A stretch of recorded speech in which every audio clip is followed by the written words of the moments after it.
بسم اللہ الرحمن الرحیم وَلَقَدْ يَسَّرْنَا الْقُرْآنَ لِلذِّكْرِ فَهَلْ مِن مُدَّكِرٍ۔ السلام علیکم ورحمۃ اللہ۔ الحمدللہ وکفیٰ وسلام علی عبادہ الذین اصطفیٰ،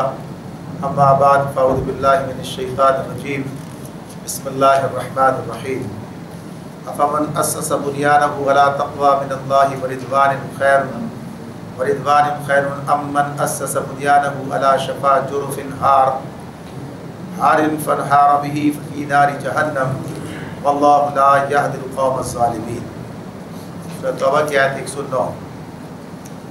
پھر تمہارا کیا خیال ہے کہ بہتر انسان وہ ہے جس نے اپنی عمارت کی بنیاد اللہ کے خوف اور اس کی رضا کی طلب پر رکھی ہو، یا وہ جس نے اپنی عمارت ایک وادی کی کھوکھلی بے ثبات گگر پر اٹھائی اور وہ اسے لے کر سیدھی جہنم کی آگ میں جا گری۔ ایسے ظالم لوگوں کو اللہ کبھی سیدھی راہ نہیں دکھاتا۔ سورہ توبہ یہ چل رہی ہے، اور سورہ توبہ میں اس وقت پیچھے جو مضمون گزرا ہے وہ مسجد زرار کے حوالے سے ہدایات تھی جو دی گئی تھی کہ یہ مسجد بظاہر اس کا نام تو مسجد رکھا گیا ہے، مسجد بنانے کی بات کی گئی، لیکن اصلاً جو ہے یہ انہوں نے اپنی کبھی گاہ بنانے کی کوشش کی ہے منافقین نے، اور نام مسجد کا لیا ہے لیکن مقاصد ان کے اس کے علاوہ ہیں، اس کے سوا ہیں اور بالکل متضاد ہیں۔ یہ مسلمان کے درمیان تفرقہ پیدا کرنا چاہتے ہیں، اور اسی کے اعتبار سے کفر کے راستے پر چلنے کے لیے انہوں نے اس کو اپنے لیے ذریعہ بنایا ہے، اور اللہ کے دشمنوں کی کبھی گاہ اس کو بنا رہے ہیں۔ تو اس اعتبار سے گویا اس عمارت کی بات یہ بتا دی گئی کہ یہ جو ہے اس کا مقصد یہ، لہٰذا اس کے بارے میں ہدایت دی گئی تھی کہ اس میں تم کبھی کھڑے نہ ہو، نہ بلکہ اس عمارت کو پھر نبی کرم صلی اللہ علیہ وسلم نے اللہ کے حکم کی تعمیل میں ہی جو ہے پھر اسے مسمار کرا دیا، جلا دیا گیا۔ تو اب یہاں پر ایک بات بتائی گئی ہے کہ پھر تمہارا کیا خیال ہے کہ بہتر انسان وہ ہے جس نے اپنی عمارت کی بنیاد اللہ کے خوف اور اس کی رضا کی طلب پر اٹھائی ہو۔ اس سے مراد کیا ہے؟ اس سے مراد یہ کہ جس آدمی کے تمام کارنامے، تمام کام، یعنی زندگی کی عمارت میں کہہ دیجیے آپ، اس میں ہی سارے کام بھی آ جاتے ہیں۔ تو ایک آدمی تو وہ ہوتا ہے جو کہ اللہ کی رضا کی طلب میں اپنے سارے معاملات جو ہے وہ انجام دیتا ہے، یعنی اس کی زندگی کا اصل ہدف جو ہے وہ اللہ کو راضی کرنا، اس کی رضا جو ہے اس کو حاصل کرنا، یہ اس کا ہدف ہے، اور اسی راستے پر جو اس کی رضا کا راستہ ہے وہ اپنے سارے معاملات کو آگے بڑھاتا ہے، یعنی ہر معاملے میں اللہ کا خوف، اللہ کا تقوی جو ہے اس کے پیش نظر ہوتا ہے، اور سارا کارنامہ اس کا اسی کی بنیاد پر ہوتا ہے۔ تو یہ ایک تو اس کا معاملہ ہے، اور اس کے مقابلے میں دوسری بات یہ رکھی، دوسری مثال یہ تھی اس کے مقابل میں کہ یا وہ کہ جس نے اپنی عمارت ایک وادی کی کھوکھلی بے ثبات گگر پر اٹھائی اور وہ اسے لے کر سیدھی جہنم کے آگ میں جا گری۔ تو یہ ایک ایسی تشبیہ ہے کہ جو اپنے موقع محل کے اعتبار سے بڑی مناسب معلوم ہوتی ہے۔ یعنی یہ جو بات کہی کہ یہ جو لفظ استعمال ہوا ہے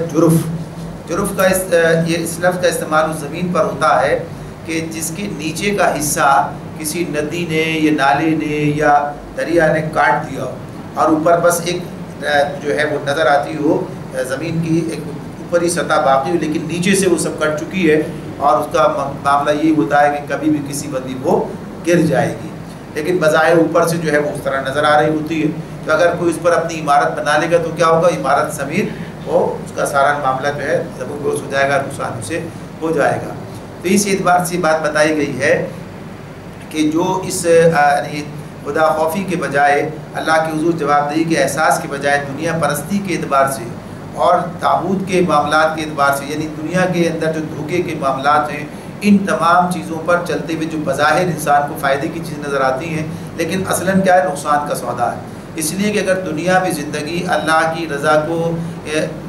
نظر انداز کر کے اور اس کے بتائے ہوئے راستے کے خلاف گزاری جائے تو نتیجہ کیا نکلے گا؟ جیسے ہی زندگی ختم ہوگی پتہ چلے گا کہ سارا کام جو تھا وہ ضائع ہو گیا، کوئی کارنامہ جو ہے باقی نہیں ہے، یعنی جو کچھ کیا گیا تھا وہ آخرت کی زندگی میں بالکل بیکار ختم ہو گیا، ضائع ہو گیا۔ تو اس اعتبار سے ایک دم اچانک انسان کو تباہی کا سامنا کرنا پڑے گا۔ اور اس کے مقابلے میں وہ کہ جس نے خدا خوفی کے ساتھ اور اللہ کے حضور جواب دہی کے احساس کے ساتھ اور اس کی مرضی کے اتباع میں کام کیا اور اس پر اس نے اپنی زندگی کی عمارت اٹھائی، تو جیسے ہی وہ اگلی منزل میں جائے گا تو اس کے لیے کوئی خطرے کا معاملہ نہیں ہوگا، بلکہ وہ بہتر معاملہ اپنے سامنے پائے گا۔ تو اس طرح سے کوئی یہ مثال دے کر بتایا گیا کہ جن لوگوں نے دنیا کی زندگی اس طرح سے گزاری کہ اس میں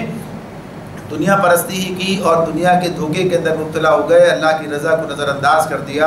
اس کے حضور جواب دہی کا احساس نہیں کیا، تو غرض کے نتیجے میں پھر ظاہر سی بات ہے جو طرز زندگی اختیار کیا اس کے خلاف ہو گیا۔ تو جیسی ہی موت آتی ہے پتہ چلتا ہے سارا معاملہ خراب الٹا ہو گیا، اور اب جو ہے وہ اس کی عمارت ساری ضائع ہو گئی، گر گئی، تباہ ہو گئی، اور اب اسے جو ہے نقصان کا سامنا کرنا پڑے گا۔ تو یہ بات اس مقام پر اللہ نے مثال کے ذریعے سے سمجھائی ہے اور فرمایا کہ بہرحال بات یہ کہ اللہ ظالموں کو ہدایت نہیں دیتا، سیدھی راہ نہیں دکھاتا، یعنی ظلم میں شرک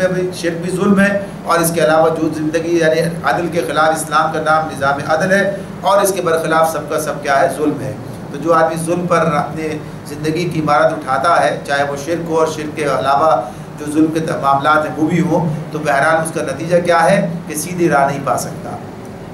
لا یزال بنیانهم الذی بنوا ریبۃ فی قلوبہم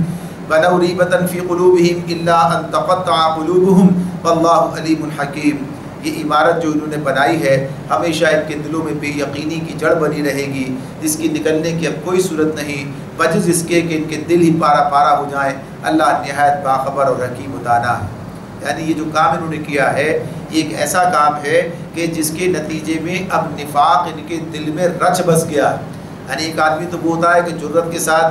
حق کا مقابلہ کرتا ہے، باطل کے ساتھ جا کھڑا ہوتا ہے، اس کے معاملے میں اس بات کا امکان رہتا ہے کہ جب حقیقت اس پر کھل جائے تو وہ باطل پرستی چھوڑ کر حق پرستی اختیار کر لے، اس لیے کہ وہ بہرحال اپنے معاملے میں سچا ہے، اس اعتبار سے کہ باطل کے ساتھ ہے تو باطل کے ساتھ کھڑا ہو کر وہاں مقابلہ کر رہا ہوتا ہے۔ لیکن جو اسلام کے کا نام لے کر اور اسلام کے خلاف کام کر رہا ہوتا ہے، یعنی منافق کا معاملہ جو ہے، تو اس اعتبار سے اس کا معاملہ اس طرح کا ہے کہ اس کی ساری زندگی دھوکے پر جو ہے مبنی ہے، لہٰذا یہ کبھی اس راستے پر آنے کا اس کے امکان باقی نہیں رہتا۔ تو اس نے یہ بات بتا دی کہ جس نے اللہ کے دین سے لڑنے کے لیے اور خدا پرستی کا فریب لبادہ اوڑا، اس کی صورت جو ہے اس کی سیرت کو تو نفاق کی دیمک کھا چکی ہے، لہذا اس کے معاملے میں یہ بات نہیں ہے کہ یہ اب دوبارہ سے یعنی راہ راست پر آ سکے۔ تو اس اعتبار سے بتا دیا کہ بآخر تک ان کا معاملہ یہی ہے کہ یہ کام جو انہوں نے کیا ہے یہ گویا کہیے کہ جسے کہتے ہیں تابوت میں آخری کیل، تو اب یہ کوئی راستہ ان کے لیے باقی نہ بچا، ختم ہو گیا۔ اللہ علم و حکمت والا ہے، لہذا اس بنیاد پر یہ سارے معاملات بتا رہا ہے۔ ان اللہ اشتری من المؤمنین انفسهم واموالهم بان لهم الجنہ یقاتلون فی سبیل اللہ فیقتلون ویقتلون وعدا علیہ حقا فی التوراۃ والانجیل والقرآن ومن اوفى بعہدہ من اللہ فاستبشروا ببیعکم الذی بایعتم بہ وذلک هو الفوز العظیم۔ حقیقت یہ ہے کہ اللہ نے مومنوں سے ان کے نفس اور ان کے مال جنت کے بدلے خرید لیے ہیں، وہ اللہ کی راہ میں لڑتے اور مارتے اور مرتے ہیں، ان سے جنت کا وعدہ اللہ کے ذمے ایک پختہ وعدہ ہے تورات اور انجیل اور قرآن میں، اور کون ہے جو اللہ سے بڑھ کر اپنے عہد کا پورا کرنے والا ہو۔ بس خوشیاں مناؤ اپنے اس سودے پر جو تم نے اللہ سے چکا لیا ہے، یہی سب سے بڑی کامیابی ہے۔ ذالک هو الفوز العظیم۔ اس آیت میں جو بات بیان کی گئی ہے کہ اللہ نے مومنوں سے ان کے نفس اور ان کے مال جنت کے بدلے خرید لیے ہیں، یہاں یہ بات جو اس میں بیان کی گئی ہے یعنی بیع و شراء کا معاملہ جو ہے، خرید و فروخت کی بات اس معاملے میں اس میں آ رہی ہے۔ اچھا ایک بات تو یہ کہ جو سیاق و سباق کے حوالے سے مضمون چلا آ رہا ہے اس کے اندر یہ آیت بالکل اپنی جگہ پر وہ کہیے کہ درست طور پر نظر آتی ہے، یہ بات نظر نہیں آتی کہ یہ الگ سے کہیں نازل ہوئی ہو، لیکن بہرحال یہ بات کہی گئی ہے، بعض لوگوں نے اس پر یہ بات بھی کی ہے کہ یہ آیت جو نازل ہوئی ہے یہ اس بیعت عقبہ جو ہوئی ہے اس کے حوالے سے نازل ہوئی ہے، کہ اس میں بھی ایک بیع کا معاملہ تھا، بیعت تھی، تو اس اعتبار سے ان لوگوں پر کے حوالے سے یہ آیت نازل ہوئی ہے، اور یہ آیت جو ہے صرف مکی ہے اور باقی پوری صورت مدنی ہے، اس اعتبار سے بھی یعنی اس کے ظاہری چیزوں کو دیکھتے ہوئے یہ بات کی گئی ہے۔ تو جہاں تک اس کا تعلق ہے، یہ رائے بھی موجود ہے اپنی جگہ پر اور اس کے پیچھے بھی افراد ہیں، اصحاب ہیں، تو اس معاملے میں تو ہم یہ کہیں گے کہ اس کی بھی جو صورت ہے یعنی جو بیعت عقبہ ہوئی ہے وہ بھی اسی انداز کی ہے، اس کے اندر بھی یہی ساری باتیں ہوئی ہیں، اور یہی بات اس کے اندر اس مقام پر بھی سامنے آ رہی ہے کہ جو مضمون چلا آ رہا ہے اس کے اندر بھی یہ بات موجود ہے۔ تو یہ بات تو پہلے دن سے ہے، یعنی اس کا معاملہ جو ہے بنیادی طور پر آغاز ہی سے اہل ایمان کے سامنے ہے کہ انہوں نے اللہ کے ساتھ یہ معاملہ کیا ہے، اور ایمان کو اس معاہدے سے اللہ نے متعدد مقامات پر تعبیر کیا ہے کہ یہ اللہ کا اور بندے کے درمیان ایک معاہدہ ہے۔ اللہ تعالیٰ نے بنی اسرائیل سے کے بارے میں بھی یہ بات کہی ہے، جس میں کہا نعمت یا بنی اسرائیل اذکروا نعمتی التی انعمت علیکم واوفوا بعہدی اوفی بعہدکم، یعنی وہاں عہد سے تعبیر کیا ہے، میرے ساتھ تمہارا جو عہد ہے اسے تم پورا کرو تو میرا جو عہد تمہارے ساتھ ہے میں پورا کروں۔ تو وہ عہد یہی ہے کہ بندے کا عہد اللہ کی طرف کیا ہے، بندہ کس سے اللہ سے کیا معاہدہ کرتا ہے کہ وہ اللہ کی بندگی کرے گا، اللہ کی اطاعت کرے گا، اور اللہ اس کے بدلے میں اسے جنت عطا کر دے گا، اس سے راضی ہو جائے گا، اس کی توبہ قبول کرے گا۔ یہ سارے معاملات اس طرح الگ الگ طور پر سامنے آتے ہیں، تو یہاں پر اس کو بالکل اسی انداز میں ہمارے سامنے رکھا گیا ہے۔ تو یہ ایمان کا معاملہ ہے بنیادی طور پر جو اللہ اور بندے کے درمیان طے ہوتا ہے، اور اللہ اسے بے سے یعنی تجارت سے تعبیر کرتا ہے کہ یہ بے ہے جو اللہ نے اللہ اور بندے کے درمیان ہے۔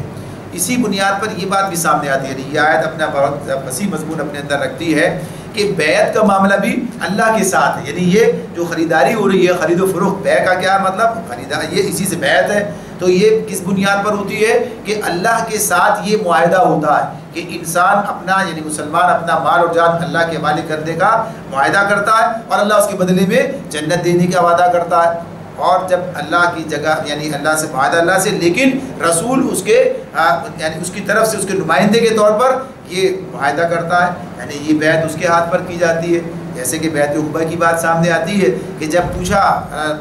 جو لوگ وہاں حاضر ہوئے تھے بیعت کے لیے، ان کے سامنے جب بات آئی تو اللہ کے تعلق سے یہ کہ اللہ کی اطاعت اور بندگی کرنی ہے، اور نبی کرم صلی اللہ علیہ وسلم کے لیے یہ بات آئی کہ ان کی حفاظت اس طرح کرنی ہے جیسے اپنے بال بچوں کی اپنے مال کی کرتے ہیں، یعنی اس اعتبار سے وہاں لے جائیں گے، تو اس حوالے سے وہ بات وہاں پر اس مقام پر آئی۔ تو بنیادی طور پر وہاں بھی یہ کہا گیا کہ جب ہم یہ کام کریں گے تو ہم اس کے بدلے میں کیا ملے گا، تو وہاں بتایا گیا صرف ایک چیز، جنت اس کے بدلے تمہیں ملے گی، اور انہیں اس پر جو ہے اس معاہدے کو قبول کیا اور کہا کہ ہاں ہمیں یہ قبول ہے۔ وہاں کوئی یہ وعدہ اس کے سوا نہیں کیا گیا کہ ہاں تمہیں جو ہے عرب و عجم کی بادشاہی مل جائے گی، حالانکہ یہ بات بھی اس کے اندر موجود ہے۔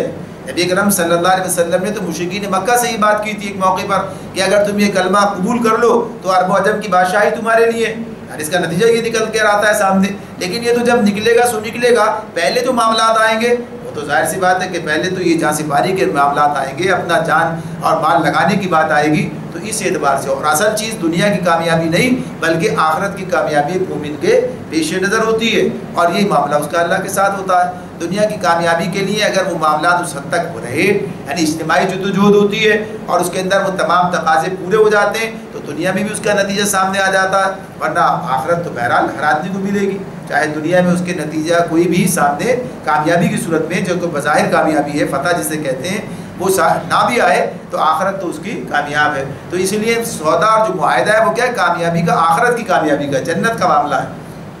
اللہ نے یہ بات اس طرح نہیں کی ہے کہ دنیا کی بات جو ہے یہ تمہیں اس طرح مل جائے گی، ہاں بعض مقامات پر اس کو کہا ہے لیکن پھر بھی اسے مؤخر کیا، جیسے سورہ صف کے اندر ہمارے سامنے بات آتی ہے، ماں اس بات کو حل ادلکم علی تجارت تنجیکم من عذاب الیم کہہ کر مخاطب کیا ہے، یا ایھا الذین آمنوا حل ادلکم علی تجارت تنجیکم من عذاب الیم، کہ کیا اے اہل ایمان کہ تمہیں وہ بات بتا، تمہیں وہ تجارت بتا دی جائے جو تمہیں عذاب علیم سے نجات دے، اور پھر وہی جہاد کی بات آئی، اور پھر اس کے اندر جنت کی بات آئی اس کے نتیجے میں، اور پھر آخر میں کہا وَأُخْرَىٰ تُحِبُّونَهَا نَصْرٌ مِّنَ اللَّهِ وَفَتْحٌ قَرِیب، اور ہاں بعد میں وہ چیز بھی جو تمہیں پسند ہے یعنی فتح قریب میں حاصل ہو جانے والی فتح، اس کا بھی اللہ تم سے وعدہ کرتا ہے۔ پھر ان کے ساتھ ہی معاملہ اس طرح بھی کیا گیا۔ تو یہ بنیادی طور پر جو وعدہ ہے، جو معاملہ ہے، وہ کیا ہے، وہ جنت کے حوالے سے ہے۔ تو یہاں پر اللہ تعالیٰ یہ بات کہتے ہیں کہ ایمان ایک معاہدہ ہے کہ جس کی روح سے بندہ اپنا نفس اور اپنا مال اللہ کے ہاتھ فروخت کر دیتا ہے، اور اس کے معاوضے میں اللہ کی طرف سے اس وعدے کو قبول کر لیتا ہے کہ مرنے کے بعد دوسری زندگی میں وہ اسے جنت عطا فرمائے گا۔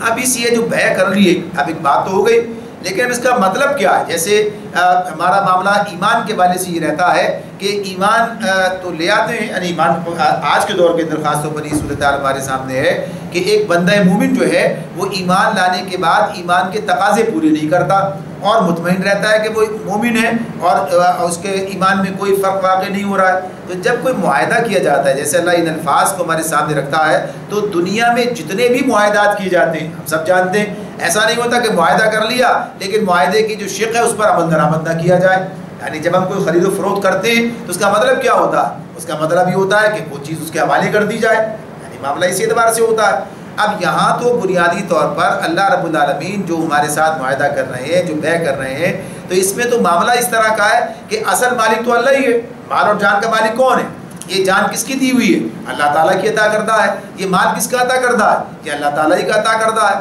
یعنی یہ انسان خود تو اپنے اس کا مالک نہیں ہے، اور اس کے پاس یہ گویا کہیے کہ امانت ہے۔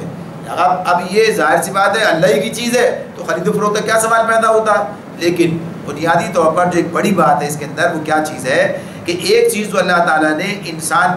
کو بالکلیہ اسے عطا کی ہے، وہ یہ ہے کہ وہ اسے اللہ تعالیٰ نے آزادی دی ہے، اسے اختیار دیا ہے، انتخاب و ارادے میں آزاد ہونا، یعنی کہ وہ چاہے تو اللہ تعالیٰ کی چیز کو اللہ تعالیٰ کی چیز تسلیم کرے، یعنی یہ تسلیم کرے کہ یہ اللہ ہی نے دی، اللہ ہی کی ہے، اور چاہے تو تسلیم نہ کرے، یعنی یہ دو چیز، یہ چیز سے یہ اختیار اسے ملا ہوا ہے، اس کے اندر کوئی اللہ نے قدغن نہیں لگائی ہے۔ اب اگر وہ اس بات کو تسلیم کر لے کہ یہ چیز اللہ ہی کی ہے تو بات تو صحیح ہی ہے، اگر وہ تسلیم نہ کرے، اس کے خلاف چلا جائے تو بہرحال بات تو بدلے گی تو نہیں، لیکن اس کا نتیجہ کیا نکلے گا کہ اب وہ اس کے ساتھ معاملہ غلط کرے گا، اس کے ساتھ معاملہ غلط کرے گا، یعنی اس کا برتاؤ غلط طریقے سے کرے گا۔ تو یہاں بنیادی طور پر جو معاہدہ وہ یہ ہے کہ انسان اپنی آزاد مرضی سے اس بات کو تسلیم کر لے، یعنی اللہ تعالیٰ کی طرف سے کسی جبر کے بغیر وہ خود ہی اپنی ذات پر اور اپنی ہر چیز پر اللہ کے حقوق مالکانہ کو تسلیم کر لے، یعنی یہ معاہدہ ہے اصل میں کہ یہ بات جو واقعہ ہے اس واقعے کو تسلیم کر لے، اور اپنا جو آزادی اور اختیار ہے اس کے پاس کہ چاہے تو تسلیم نہ کرے، اس سے باز آ جائے۔ یہ اتنا سا معاملہ ہی ہے کہ جو ہمارے سامنے رکھ دیا گیا۔ تو جب یہ اس کے مقابلے میں اگر انسان جو ہے اپنا مالک آپ بن بیٹھے اور سمجھے کہ نہیں وہ خود ہی ہر چیز کا مالک ہے، تو ظاہر سی بات ہے کہ پھر وہاں یہ معاہدہ کا سوال ہی پیدا نہیں ہوتا۔ معاہدے کا تو مطلب یہی ہے کہ تسلیم کر لیا ہے کہ اب یہ اللہ کی ہے، اور اس کا مطلب یہ ہے کہ اب یہ اس امانت میں وہ امین بن کر تصرف کرے، خائن نہ بنے۔ خائن کا مطلب کیا ہوتا ہے؟ یعنی جو امانت میں خیانت کرتا ہے، اپنی مرضی چلا رہا ہوتا ہے، دینے والے کی مرضی کو چھوڑ کر اپنی مرضی کے ساتھ معاملات کرتا ہے۔ تو اس اعتبار سے اللہ رب العالمین نے یہ بات ہمارے سامنے رکھی کہ امین ہونے کی حیثیت سے تصرف کرنا قبول کر لے، اور اس معاملے میں پھر وہ سارے معاملات اس طریقے سے کرے کہ جو چیزیں اللہ تعالیٰ کہتا ہے، یعنی سب کی سب اس میں اللہ رب العالمین کی مرضی کے مطابق معاملات کرے۔ تو اس کو بھی اگر الگ الگ کر کے اس کو دیکھیں تو اس طرح سے ہمارے سامنے آ جاتی ہے بات اس حوالے سے کہ یہ جب یہ انسان کے پاس ہے تو اب اس کے اندر اس بیع کا تقاضا کیا کر لی، یعنی ایمان کا اور بیع کا ایک ہی مطلب ہو گیا، یعنی جو بات آپ کے سامنے آئی کہ انسان نے تسلیم کیا۔ ایمان کا مطلب ہی ہوتا ہے، اللہ پر ایمان کا مطلب کیا ہے کہ اللہ کو مانا ہے تو اللہ کی کتاب کو بھی مانا ہے، اللہ کے رسول کو بھی مانا ہے، ساری تعلیمات یہی سامنے آ رہی ہے کہ یہ اللہ کی ہے۔ تو اب اس کو جب جو اسے آزادی ملی ہے تو اس آزادی کے اندر وہ نمک حرامی اور بغاوت کا رویہ اختیار نہ کرے، یعنی تسلیم بھی کرے کہ اللہ کی ہے اور اس کے بعد پھر اس کے خلاف چلا جائے، تو ابھی کیا ہوگا؟ یعنی جس کی چیز ہے اس کے خلاف تو پھر بغاوت ہو جائے گی، اسے نمک حرامی کہا جائے گا۔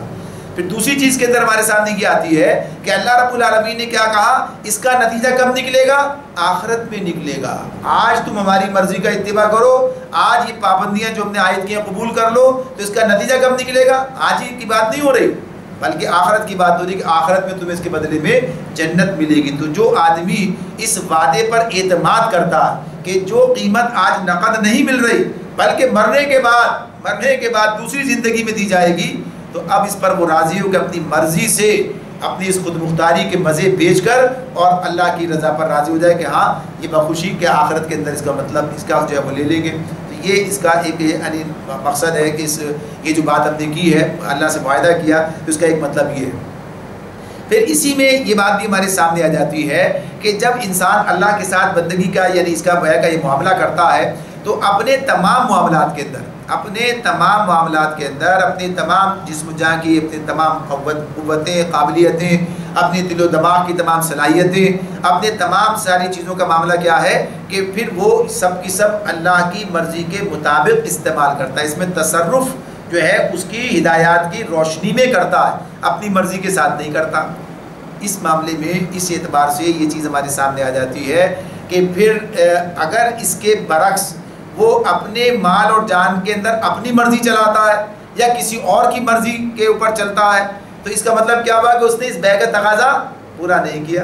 یعنی معاملہ تو ہے کہ حوالے تو ان کے کرنی ہے اور ان کے حوالے نہیں کی بلکہ اس میں اپنی مرضی چلائی، تو اس کا مطلب یہ ہوا کہ وہ اس چیز کو فی الواقع اپنی چیز سمجھ رہا ہے، اپنی چیز۔ جب وہ کہتا ہے میری مرضی، میری مرضی، تو اس کا مطلب کیا ہے؟ وہ اسے اپنی چیز سمجھتا ہے۔ اور جب وہ کہتا ہے کہ اللہ کی مرضی، اللہ کی مرضی تو اس میں یہ نہیں ہے، اللہ کی مرضی کیا ہے، اللہ کا اس میں حکم کیا ہے، تو اس کا مطلب ہے وہ سمجھتا ہے کہ وہ پابند ہے، عبد ہے، غلام ہے، اور اللہ اس کا معبود ہے، آقا ہے، یعنی اس کو یہی بات اس کے اندر ہے، تو لہٰذا اس کی ساری چیزیں بھی اسی کی ملکیت ہے۔ تو جب اگر وہ اس میں اپنی مرضی سے تصرف کرتا ہے تو اس کا مطلب ہے کہ وہ چاہے زبان سے یہ کہتا رہے کہ میں غلام ہوں، لیکن عملاً وہ کیا رویہ اختیار کر رہا ہے کہ اپنا آقا خود بن گیا ہے، اپنی مرضی چلاتا ہے۔ تو یہ ہے بنیادی بات جو اس کے اندر سامنے آدمی کے رہنی چاہیے۔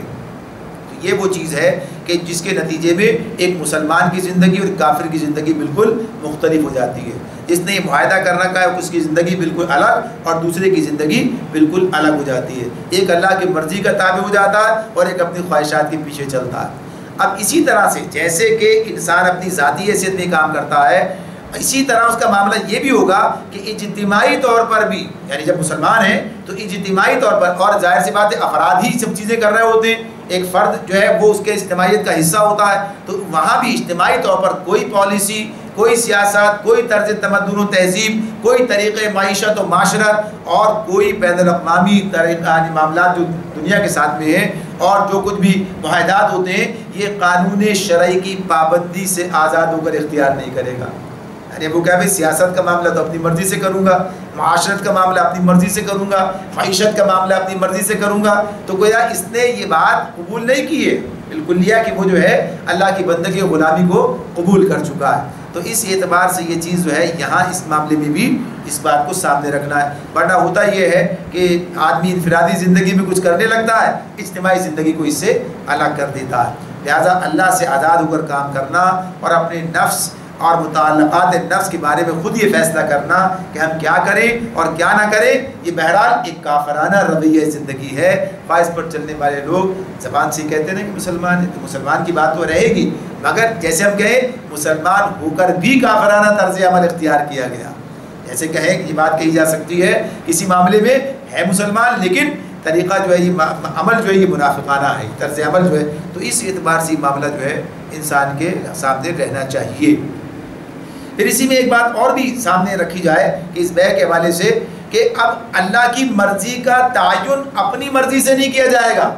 اپنی مرضی سے کچھ چیزیں طے کر لی بھائی اللہ کی مرضی یہی ہے، بلکہ اس کے لیے کیا ہے ہمارے پاس اب کیا چیز ہے؟ قرآن و سنت، یعنی اللہ کی مرضی کہاں سے پتہ چلے گی؟ قرآن و سنت سے پتہ چلے گی۔ اگر آدمی اپنی مرضی سے چیزیں طے کر لیتا ہے، تعین کر لیتا ہے، تو اس کا مطلب ہے کہ اب بھی وہ اللہ کی پابندی اپنی مرضی کر رہا ہے۔ جیسے لوگ خود سے جو ہے خود ساختہ رسوم و رواج بناتے ہیں، خود ساختہ جو ہے گویا کہیے کہ طریقے ایسے اختیار کر لیتے ہیں، انہیں نیکی کا نام دے رہے ہوتے ہیں، تو یہ بات نہیں چلے گی۔ اس کا مطلب ہے کہ پیچھے تو اپنی مرضی ہے۔ اللہ کی مرضی کا مطلب یہ ہوگا کہ قرآن و سنت سے رجوع کیا جائے۔ اور آخری بات یہ ہے کہ چونکہ اللہ تعالیٰ نے کیا چیز خریدی ہے انسان سے؟ مال اور جان، یہ خریدی ہے۔ اب جان کا مطلب کیا ہوتا ہے کہ اگر آج میں اپنے معاملہ اللہ کے حوالے کر دوں اور کل کوئی مسئلہ پیدا ہو جائے، غلطی ہو جائے، تو پھر کیا ہوگا؟ پھر معاملہ تو پورا نہ ہوا۔ یعنی جان کا مطلب یہ کہ مکمل طور پر جب تک انسان کے پاس ہے اس وقت تک یہ معاملہ اللہ کے حوالے، اس وقت تک یہ چیز جو ہے اس کے حوالے۔ تو یہ تکمیل جب تک، اس کی تکمیل کب ہوگی؟ کہ جب انسان دنیا سے رخصت ہوتا ہے، یعنی جان چلی گئی، وہ کہیے کہ اب یہ کام پورا، اب کہا جائے گا پوری زندگی اس نے اللہ کی جو ہے حوالے کی تھی، بلکہ کوئی حصہ نہیں بلکہ پوری زندگی حوالے کی تھی۔ تو تعین کب ہوگا، فیصلہ کب ہوگا؟ جب کام پورا ہو جائے گا۔ جب آپ کہتے ہیں کام پورا کر دیجئے، معاوضہ لے لیجئے، کام پورا ہوگا تب کی بات ہے یہ۔ تو یہ وہ کام ہے کہ جو قسطوں میں پورا نہیں ہوتا بلکہ یک بارگی پورا ہوتا ہے، کہ جب آدمی کی زندگی ختم تو اب کہا جائے گا کہ اس نے اپنی زندگی اللہ کے حوالے کی تھی، بیچی تھی اور اس نے معاہدے پر پوری طرح سے عمل کیا ہے۔ تو اس اعتبار سے یہ بات ہے۔ تو اسی لیے یہ بات ہے کہ جنت کا معاملہ آخرت کے لیے ہے، اس لیے کہ پورا سودے کی تکمیل اس وقت ہوتی ہے کہ جب انسان اس آخری مرحلے سے گزر جاتا ہے۔ تو اس معاملے میں اللہ تعالیٰ نے جو بات ہمارے سامنے رکھ دی ہے، تو یہ ایک بہت بڑا گویا کہیے کہ سودا ہے جو ایک بندہ اپنے رب کے ساتھ کرتا ہے، اور جب اس نے یہ کام کر لیا ہے، طے کر لیا ہے، اب اس معاہدے کے بعد اس سے جی چرانا، اس سے پیچھے ہٹ جانا، تو کیا کہتے ہیں جب آدمی کوئی معاہدہ کر کے پیچھے ہٹ جائے تو کیا کہتے ہیں اس کے معاملے میں کہ یہ جو ہے یعنی اس کے لیے ظاہر سی بات ہے کہ کوئی اچھے الفاظ سے اسے یاد نہیں کیا جاتا، بلکہ یہ کہ دھوکہ باز کہا جائے گا، اسے وعدہ خلاف کہا جائے گا، یعنی یہ ساری چیزیں اس کے لیے. تو جب یہ وعدہ کر، یعنی یہ ایمان کا مطلب ہے سودا. اگر ایمان کا مطلب کوئی کچھ اور سمجھتا ہے تو وہ ایمان ہی کو نہیں سمجھتا. اگر ایمان کا مطلب جو ہے اس نے سمجھا نہیں ہے، جب اس نے کہہ دیا کہ اللہ کے سوا کوئی معبود نہیں ہے، معبود تسلیم کیا، تو اپنے آپ کو کیا تسلیم کیا؟ معبود کس کا ہوتا ہے؟ جو عبد کا معبود ہوتا ہے. آپ برابر کے تو نہیں. معبود کا جب کوئی کہے یہ میرا آقا ہے تو اس کا مطلب ہے کہ میں اس کا غلام ہوں. جب وہ کوئی کہے کہ یہ میرا آقا ہے تو میں اس کا غلام ہوں، اس کا مطلب یہ ہوا. تو اس طرح جب ہم نے کہا کہ وہ ہمارا معبود ہے تو ہم اس کے عبد ہیں، غلام ہے. غلام اور معبود کا معاملہ جو ہے تو اللہ تعالیٰ تو اتنی مہربانی کر رہا ہے کہ ہمیں اس اعتبار سے یہ چیز سامنے رکھتا ہے کہ یہ ہے تمہارا معاملہ اللہ رب العالمین کے ساتھ. تو اس کے بدلے میں کیا کہا کہ اس کے بدلے میں تمہیں جنت ملے گی. اچھا، اب پھر اس کے بعد اللہ تعالیٰ اس بیع کے حوالے سے پھر مزید کیا بات کرتے ہیں؟ یہ تو بات ہو گئی اس کی کہ ان اللہ اشتری من المؤمنین انفسهم واموالهم بان لهم الجنہ کی بات ہو گئی. اب اس کے بعد اب ان لوگوں کی صفات اور ان کے کام کے حوالے سے بات ہو رہی ہے. اب ان کے کام کے حوالے سے بات ہوئی ہے. یقاتلون فی سبیل اللہ، یہ اللہ کے راستے میں قتل کرتے یعنی قتال کرتے ہیں. یقاتلون فی سبیل اللہ، اللہ کی راہ میں لڑتے ہیں یعنی قتال کرتے ہیں. اب اس قتال میں کیا ہوتا ہے؟ فیقتلون ویقتلون. اس کا مطلب کیا ہے کہ یہاں اس سے مراد کوئی اور چیز نہیں ہے بلکہ خالصتاً قتال کی وہی بات ہے کہ جس کے اندر آدمی مرتا بھی ہے اور مارتا بھی ہے. یعنی دونوں چیزیں ہو سکتی ہیں. یعنی جب آدمی میدان جنگ کے اندر جاتا ہے تو میدان جنگ کے اندر قتال کے اندر مارتا بھی ہے اور مر بھی سکتا ہے، مر بھی جاتا ہے. یعنی دونوں چیزیں ممکن ہیں. تو اس اعتبار سے اس بات کو اس مقام پر واضح کیا گیا ہے. ظاہر سی بات ہے کہ یہ تو ایک آخری مرحلہ ہے کہ جس کے اندر انسان اپنی جان اللہ کے حوالے کر دیتا ہے. تو چونکہ یہ مضمون وہی چلا آ رہا ہے، بات وہ اسی طرح کی چلی آ رہی ہے. جہاد کا مضمون جو ہے اس وقت سامنے، اور جہاد سے جی چرانے پر اور پیچھے رہ جانے والوں پر جو ہے تنقید کی جا رہی ہے اور ان کے ایمان پر سوال اٹھایا جا رہا ہے. تو اس اعتبار سے یا اسی بات کو اس مقام پر واضح کیا گیا کہ ان کا طرز عمل کیا ہے کہ پھر وہ اس راستے کے اندر نکلنے میں کوئی تکلف نہیں کرتے، پیچھے نہیں رہتے. اس معاملے میں کوئی انہیں ہچکچاہٹ نہیں ہے، بلکہ جب یہ موقع سامنے آ جاتا ہے، جب اس کی پکار سامنے آتی ہے تو وہ جو ہے لبیک کہتے ہوئے میدان کے اندر موجود ہوتے ہیں. یعنی یہ معاملہ اس اعتبار سے یہ بات اپنی جگہ ہے کہ جو اس کی شرائط ہیں، جو اس کے قواعد ہیں، جو اس کے طریقے ہیں، وہ اپنی جگہ پر جو بیان کیے کہ اسی کے مطابق معاملہ ہوگا. لیکن جب یہ معاملہ ہو جائے گا، جیسے غزوہ تبوک میں نبی اکرم صلی اللہ علیہ وسلم نے نفیر عام ہوئی، نفیر عام یعنی جو اس میں سب کو بلایا گیا، نفیر عام یعنی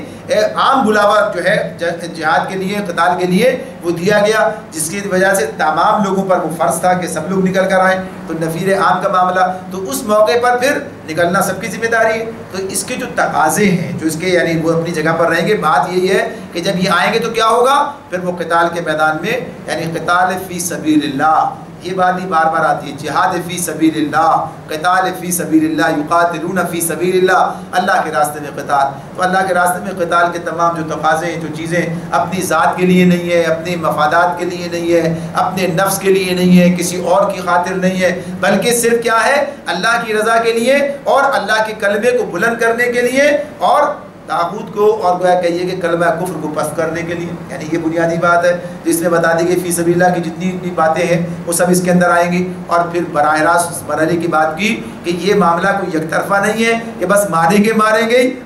مریں گے بھی، یہ بھی ہوگا. یعنی جان ہتھیلی پر لے کر جاتے ہیں اور مرنے سے ڈرتے نہیں ہیں. اہل ایمان مرنے سے ڈرتے نہیں ہیں بلکہ کیا ہے؟ شہادت کی تمنا رکھتے ہیں. شہادت کی تمنا رکھتے ہیں. شہادت کیا ہے؟ کہ اللہ کے راستے میں میدان قتال کے اندر انسان جو ہے اپنی جان وہاں پر ہار جائے تو اس کا مطلب کیا ہوگا؟ اصلاً وہ فتح مند ہو گیا، کامیاب ہو گیا. تو یہ فیقتلون ویقتلون کہ اس قتال کے معاملے میں لڑتے بھی ہیں، مارتے اور مرتے ہیں. اب ان لوگوں سے باقی چیزیں اللہ نے نہیں بیان کی، آگے بیان ہوگی. یعنی ان کی اور صفات بھی آئیں گی جو اگلی آیت کے اندر آ جائیں گی. تو یہاں کیا کہا گیا؟ وعدن علیہ حقا فی التوراۃ والانجیل والقرآن. ان سے جو یہ جنت کا وعدہ اللہ نے کیا ہے تو کیا کہا؟ وعدن علیہ حقا، یہ ان کا جو وعدہ اللہ نے کیا ہے ان سے ایک پختہ وعدہ، حقا اللہ کی طرف جو ہے اللہ کے ذمے ایک پختہ وعدہ ہے. فی التوراۃ والانجیل والقرآن، یعنی تورات کے اندر بھی، انجیل کے اندر بھی اور اب قرآن کے اندر بھی. یعنی ابھی جو بات اس میں بیان ہوئی ہے کہ تورات میں، انجیل میں، قرآن میں، تینوں کے اندر یہ وعدہ موجود ہے. اچھا اب اس وقت جو بات ہے کہ جو کتابیں اس دور کے اندر بھی موجود تھیں آج بھی موجود ہیں، یعنی جس شکل میں بھی ہے جو صورت بھی ان کی ہے، یعنی تورات کو لوگ جانتے ہیں، تورات موجود ہے، انجیل کو جانتے ہیں، انجیل موجود ہے، یعنی اس کے اندر انہوں نے جو چیزیں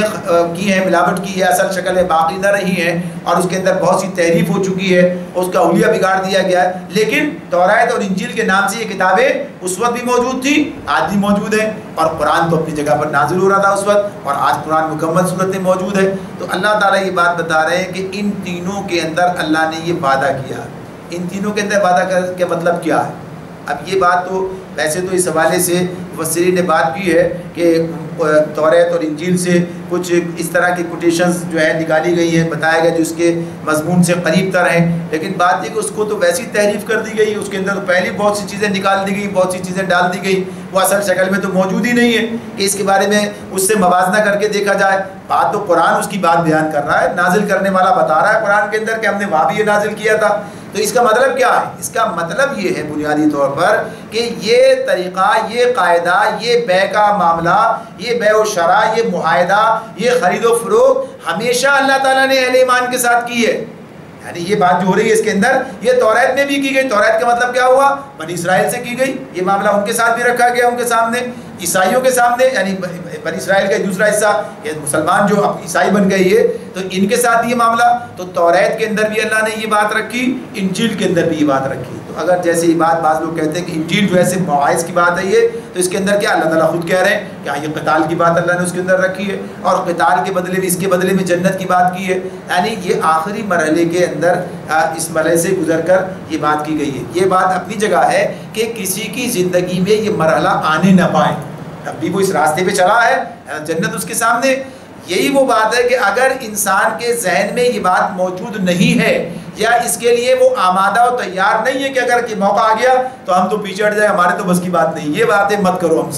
سے بس خالی جو ہے ادھر ادھر اس سے پہلے کی باتیں کرو، ایسا نہیں ہے۔ اہل ایمان بات جب ایمان کی بات ہوتی ہے، دین کی بات، پوری بات ہوتی ہے۔ جیسے قرآن پورا ہمارے سامنے، پورا قرآن پڑھیں گے، سورہ توبہ، سورہ انفال، سورہ یہ جو ہے محمد، یہ نکال نہیں دیں گے اس میں سے، ساری پڑھتے ہوئے جائیں گے۔ یہ الگ بات ہے کہ ابھی صبح توبہ کا مقام نہیں آیا، محل نہیں آیا، موقع نہیں ہے وہ اس اعتبار کا، لیکن یہ چیزیں کیا ہیں، جب آئے گا تو یہ کام سب کیا جائے گا۔ تو اس کا مطلب ہے کہ وہاں بھی یہ باتیں اللہ کی حاکمیت کی بات اور اس کے مقابلے میں باطل کی مغلوبیت کی بات جو ہے ہر دور کے اندر مسلمانوں کے سامنے رکھی گئی، اور انہیں اسی بات کی دعوت دی گئی کہ اللہ کو الہ واحد تسلیم کرنا ہے، تو کیا ہے، اللہ کی حاکمیت کو قائم کرنا بھی ان کی ذمہ داری ہے۔ لہذا اس کے اندر لِیُظْہِرَهُ عَلَى الدِّینِ كُلِّهِ، یہ کام انہیں کرنا ہے۔ لہذا اس اعتبار سے یہ مراحل بھی زندگی میں آئیں گے، تو کہا کہ قرآن میں بھی اس کا وعدہ ہے، انجیل میں بھی اس کا وعدہ رہا، اور تورات میں بھی گزر چکا ہے۔ تو یہ ایک کوئی نئی بات نہیں ہے، یہ پرانا طریقہ ہے جو اللہ رب العالمین کی جانب سے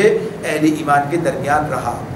اب اس کے بعد پھر مزید تیسری بات کیا بتائی، وَمَنْ أَوْفَى بِعَهْدِهِ مِنَ اللَّهِ، وَمَنْ أَوْفَى بِعَهْدِهِ مِنَ اللَّهِ۔ اب کون ہے جو اللہ سے بڑھ کر اپنے وعدے کا پورا کرنے والا ہو، یعنی اب کون ہے جو اللہ سے بڑھ کر اپنے عہد کا پورا کرنے والا ہو؟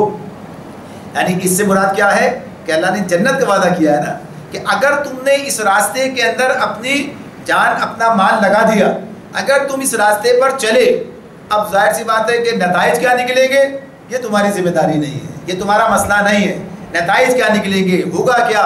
آگے کون سنے گا، کون نہیں سنے گا، کتنا اس کو دعوت کو فروغ حاصل ہوگا، کامیابی کے کون سے جھنڈے گڑیں گے، نہیں گڑیں گے، کیا مرحلہ آئے گا، کون سا نہیں آئے گا، اس سے تمہارا معاملہ نہیں۔ تمہارا کام کرتے چلے جانا ہے، کام اس سطح تک پہنچ گیا تو یہ نتائج بھی سامنے آئیں گے۔ تو بنیادی طور پر یہ بات اس حوالے سے بیان کی جا رہی ہے کہ اللہ نے جنت کا وعدہ کیا ہے وہ بہرحال تمہاری کوشش کا ثمر ہے، جو کوشش تم کرو گے، جو معاہدہ تم پورا کرو گے، تو اللہ سے بڑھ کر اپنے عہد کا پورا کرنے والا کوئی نہیں، اللہ ہی سب سے بڑھ کر عہد کا پورا کرنے والا ہے، اور وہی دوسروں کو بھی عہد کے پورا کرنے کی تعلیم دیتا ہے، حکم دیتا ہے۔ تو اس اعتبار سے کوئی خطرے کی بات ہی نہیں ہے، کوئی مسئلہ ہی نہیں ہے۔ اگر یہ بات طے کر لی معاہدہ ہو گیا ہے تو اب کوئی مسئلہ ہی نہیں کہ معاہدہ فسخ ہو جائے گا، کوئی فریق جو ہے معاہدہ توڑ کے پیچھے ہٹ جائے گا، تو یہ بندہ ہی ہے جو معاہدہ توڑ کے پیچھے ہٹ سکتا ہے، اللہ نہیں ہٹے گا پیچھے،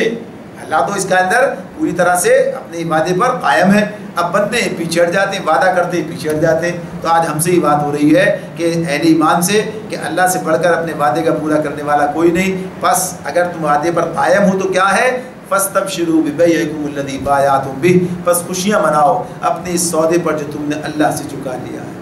یعنی اتنا بڑا معاملہ ہے انسان کے لیے کہ اس سے بڑا معاملہ کوئی نہیں ہے.